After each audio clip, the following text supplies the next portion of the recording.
What's up, guys? Welcome to Daily Dose of Reddit. This is your host that does not understand why people like adding eggs to things. I like eggs, don't get me wrong. I appreciate what an egg can do, but why do you add eggs to things? They don't add flavor, they don't add texture, they're just mush when you add them to stuff. They don't offer anything. Zach, and today's subreddit is r/IDontWorkHereLady. And I'm not talking like a cake or something, I'm saying like where you can clearly see the eggs were added to it.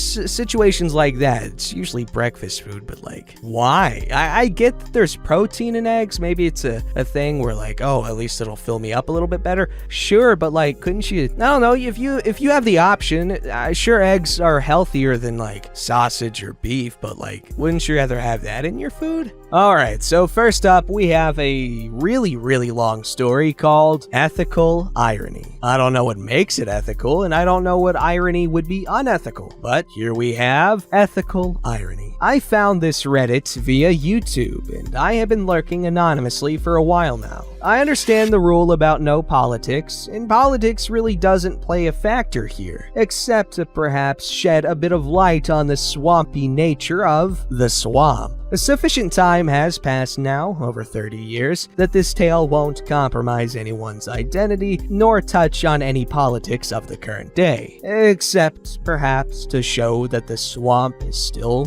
the swamp, and that yes, Virginia, there really is a Swampa Claus. Background. In the mid-1990s, I worked for the U.S. Government Printing Office, now the U.S. Government Publishing Office. I began work there as a journeyman printer proofreader. GPO was one of the few agencies that had trade unions. Printcraft, bindery, bookbinding, pressman, etc. It is also one of the few non-appropriated agencies, that is, does not get its budget directly from Congress, but rather from providing printing services for the United States government paid from their individual print budgets and providing the public with print and electronic versions of government publications. It was, at the time, the largest printing plant in the world and was the emerging world leader in large-scale electronic publishing technology.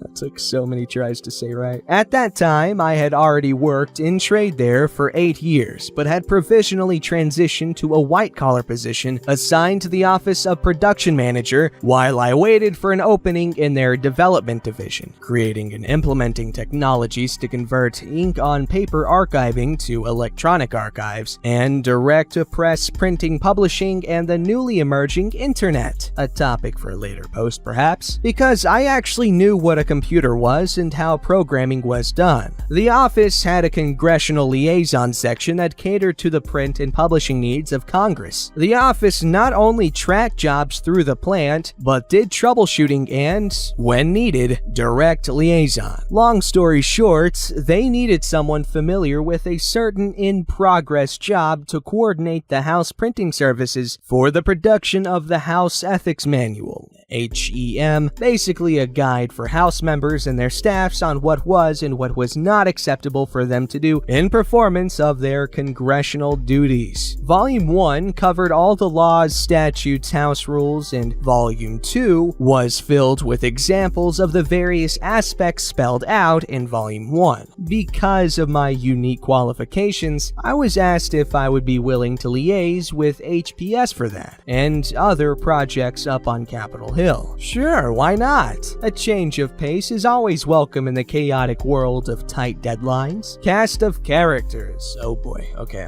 There's ethically challenged entitled lawyer. I'm gonna do the voices later because I don't know what's going on here. Who is the chief of staff of the House of Ethics community. There's the House printing director. Okay guy, but too much under the thumb of the politics of his environment.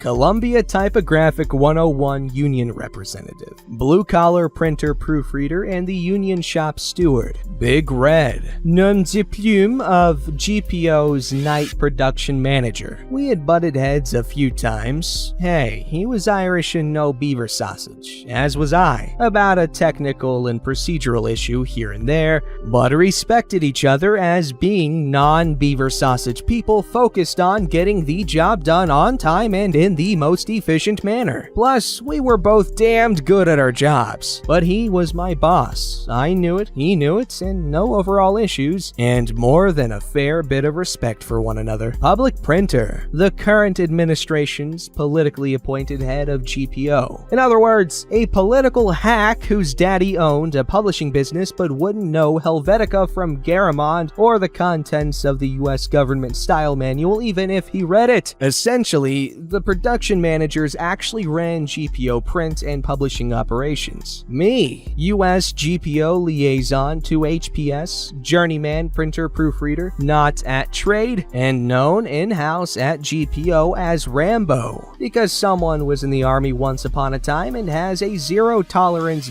beaver sausage meter and a shorter fuse when push comes to shove, but always within the letter of the law. But basically, don't beaver sausage him or try to intimidate him. You won't like where it goes because he gives exactly 0 Fs about politics and brown noses. Ethics Part 1. Battle of Blunder.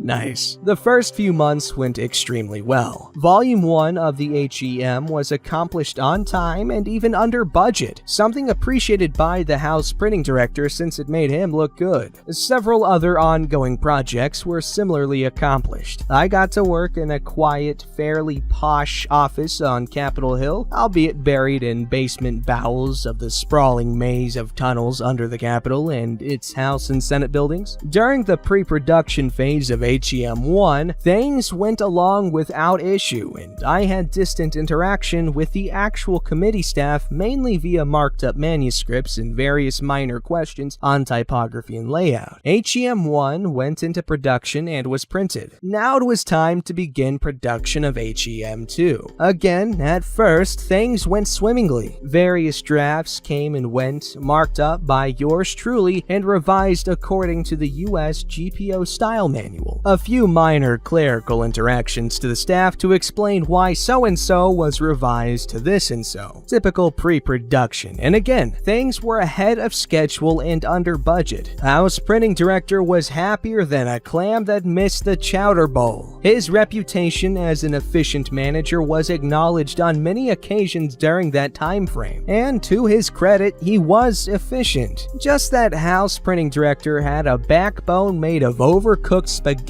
At some point, unknown to me, Eel, or the entitled lawyer who I'm gonna call Eel because she's supposed to be slimy, Eel had interjected herself in the pre-production process. She decided that her JD qualified her as an expert in book design, layout, and typography. The page proofs were returned with scrawled notes and a sample that looked like it had been clipped from Cosmopolitan. It should be noted that there are proper annotations used by printers and proofreaders for copy markup, none of which were used. The textual changes I implemented post-haste, but the page proofs were returned in typical GPO style, in layout and typography. Again, the proofs were returned with a note scrawled with red marker across the cover page. Use previous style, and a scrawled set of initials. The actual manuscript was pretty clean at this point, so very little was needed to prepare a new set of proofs. I scrawled previous style, not GPO compliant on the cover page and sent it off. The next morning went south faster than a goose in winter with its tail on fire. I was sitting at my terminal, sipping my morning coffee and reviewing the day's schedule when I was rudely interrupted. Hold up! Non-professional invective removed. Do you think you are? As I feel my house ID torn from the cardigan I had over my shirt and tie. The office was always chilly. I know exactly who I am, as I looked up to appraise a furious-faced shrew who was clutching at my torn-off ID badge and was bending to thrust her face uncomfortably near mine. And you are? The last given in a rather frosty tone, as A, I was not yet done with my morning coffee. Priorities, right? B, she was exceedingly hostile and invading what I consider to be my personal space. C, her snatching of the badge had snagged and ruined my rather expensive cardigan. And D, that's not how interactions in HPS or GPO are done. I am Eel, Chief of Staff of the House Ethics Community. How dare you? Having survived more than one actual combat-related ambush, her demeanor, proximity, or words did not fluster after me a whole lot. I replied sternly, but still politely, "Dare what, miss?" "Change my manuscript." Normally, any disagreements on almost all matters are passed on through the proper channels. That is, she should have voiced her displeasure to either the office manager of HPS or,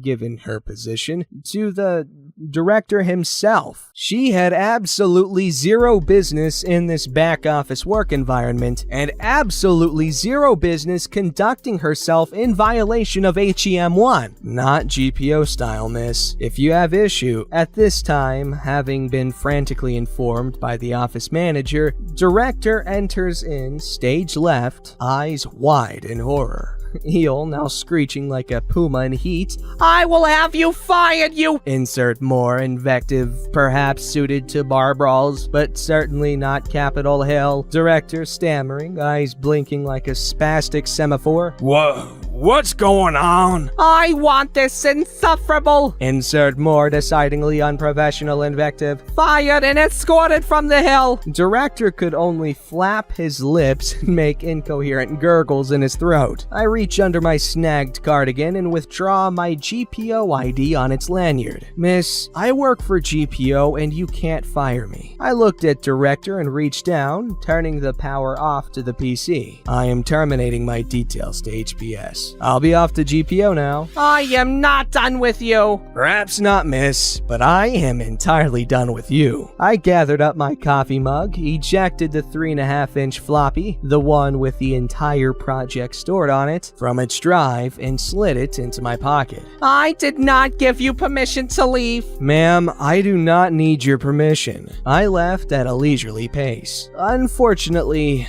I'm not good at whistling, else I would have as I sauntered out and headed back to GPO. Neither director nor the stunned eel said anything. Ethics. Part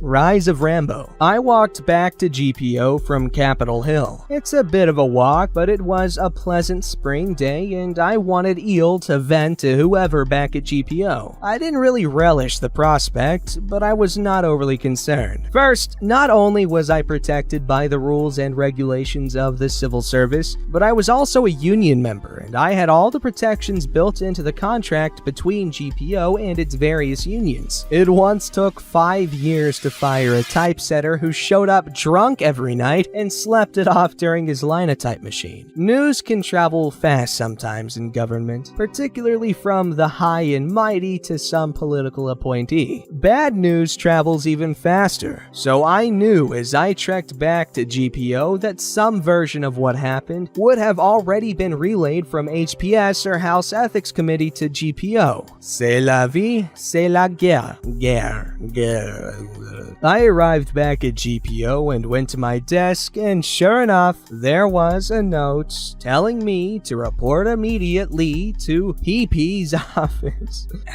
PP is public printer, by the way. There was also a bevy of urgent emails saying pretty much the same thing. First, I sauntered over to the proof room and gathered up Columbia and clued him into what was going on. He laughed and shook his head and made some remark about Rambo on the hill. I laughed. Next, we went over to production and, somewhat surprised, found Big Red still there. His night shift was long over at this point, but good. "Hey, Red, there's gonna be a excrement show in the public printer's office. You might want to come." "Uh-oh. What the F have you done now, Rambo?" Yes, he actually used that rather than my name. Reputation is an awesome thing, I explained. "Well, F me. You poked the damned bear." With a 2x4. I had to laugh. As did Columbia, because Red had to suppress a grin and give me his official manager glare of disapproval at the same time. We arrived in short order on the top floor. On the way up, Big Red had made clear that he would take charge and that I and Columbia would only add what the situation needed. Both Columbia and I were fine with that. Big Red announced that the public printer was expecting us to the receptionist. She buzzed her boss and we were admitted without delay. Public printer, pacing agitatedly behind his desk. I have been on the phone with Eel. I will not allow such conduct by anyone in this agency. Do you care to explain yourself? By all accounts, public printer, Eel stepped out of bounds. He was a looming figure and had his arms folded across his rather substantial chest and had his big red "don't F with me" scowl etched in his face. Public printer ignored Big Red and attempted to intimidate me with a hard-eyed glare. Something rather akin to a stuffed panda bear toy that had feasted on lemons. You will write an official apology to Eel before the close of business and submit it to me for review. Columbia elbows me and answers. He will not. The union would like to file a formal grievance for an assault by a congressional staff member against a brother of our union. Big Red was really pissed off because the public printer had bypassed his role as my superior. Red was a stickler for chain of command. He uses public printer's first name in a rather disdainful manner. You need to hear OP's account before dictating things like that to my people. Told ya. Big Red is a no-nonsense hard-ass, and that hard-assery extends up and down the chain. I give a concise recount of events. That is not how she and director relayed the events. I am back at GPO now and don't need to use public face niceties. I don't give a rat's ass what that piece of sashimi Ivy League lawyer said, or whatever director chimed in with while licking her boots. That is what happened. It's as Big Red and Columbia said. They will officially apologize to me in writing and remunerate me the cost of a new cardigan. I gesture to my ruined cardigan. If they do not, Columbia will lodge a formal complaint via the union, and I will file a formal complaint through civil service. Is that all? Public printer was blinking while Big Red gives me a scowl. You and Columbia may leave. I'll discuss the matter with Big Red. A week or so later, I did receive an official apology from the Chief of Staff of the House Ethics Community, and my next paycheck included an incidental expenses amount to cover the cost of the cardigan that had obviously been knitted by alien fairies on Marge, judging by the amount. Word went through the plant. GPO had more than 4,000 employees back then, and the legend of Rambo grew beyond even the bounds of EPD, the Electronic Print Division. Note: also, HEM2 was published on time and on budget following GPO style. I understand but cannot confirm that a memo was circulated to the staffs of the various committees about interactions with other federal agencies, including the GPO. By then, I was in the development division and working graveyard shift. Big Red would shake his head at me from time to time when we passed in the hall. Wow, okay, so that was a whole lot of stuff. But let's break down everything that happened in the story, okay? So he's just doing his thing. Lady throws a hissy fit, destroys his cardigan, and then she tries to get him in trouble, and then victory, switcheroony, and all that jazz. Not a lot happened here, but there was so much information, and I know a lot more about the government printing office, U.S. government printing office, or publishing office, or whatever the hell it's called, than I did when I began. I didn't even know that was a thing. Alright, this story's called Entitled Karen Pushes Me to the Ground Over a Free Drink. So I, a 14-year-old female, work part-time at a friend's parents' store, so I get to hang out with my friend, and they get an extra employee. I usually love it. They are really friendly, and I feel like I am part of the family almost. However, today, I had my first interaction with a Karen. She came into the store, and for this week, they were raising money for charity, so whenever you buy a sandwich, you get a free drink if you donate anything. So Karen came in and grabbed a sandwich and a phone cable. I scanned both and tried to let her know about our drink deal, but she just sighed and the conversation went like this. Look, little girl, I am a regular. I think I would know if there was a deal going on, don't ya? Trying my best to be polite. Yes, ma'am. However, it is only on for this week, so unless you came in yesterday, today was Tuesday, you would be unaware of of this offer. She rolled her eyes and hissed, How dare you talk back to me? Get me a manager! At this point, my friend's mom has heard my situation and came out to help me. May I help you, ma'am? This little girl is trying to tell me about some silly offer you probably don't even do. Which offer was it? Donate for a free drink. If you donate, it's not free! Please lower your voice, ma'am, or I will have to ask you to leave. Fine! Keep your sucky sandwich! She throws her sandwich and charger on the floor. I bend down to pick it up. This kid's assaulting me! And she pushes me to the ground before running out. I was fine, just a little shaken up, but really, all I did was offer her a free drink if she donates. People are confusing. That is a nice offer. And yeah, it is free in the sense that the store is not necessarily getting anything monetary out of it. So yeah, it's free for them. What are the benefits of doing something like that? Because if you donate something to the store, okay, that store then donates that to the thing. And so it's as if the store's donating it, right? So that's one of the things they get. And if you donate stuff, at least at a large enough scale, it results in what, tax write-offs? I don't even know what that means. Don't forget to like, subscribe, and hit that bell to never miss an episode.